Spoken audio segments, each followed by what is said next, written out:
Well, now to your Washington Watch. And day 3 of the historic second impeachment of former President Donald Trump. Today, House Democrats are wrapping up their arguments that the former president is responsible for inciting the attack on the Capitol on January 6th.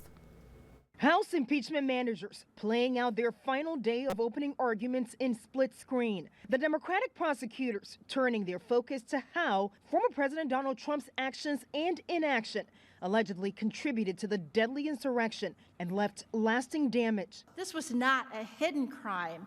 The president told them to be there, and so they actually believed they would face no punishment. Democrats taking senators who were seated as jurors through the January 6th Capitol Hill riot frame by frame, using the perspective of Trump's own supporters to show how the mob repeatedly echoed the former president's words. The impeachment managers arguing that Trump started encouraging the mob long before the election. January 6th was a culmination of the president's actions, not an aberration from them. Then invited the rioters to Washington with clear orders to stop the certification of Joe Biden's Electoral College win.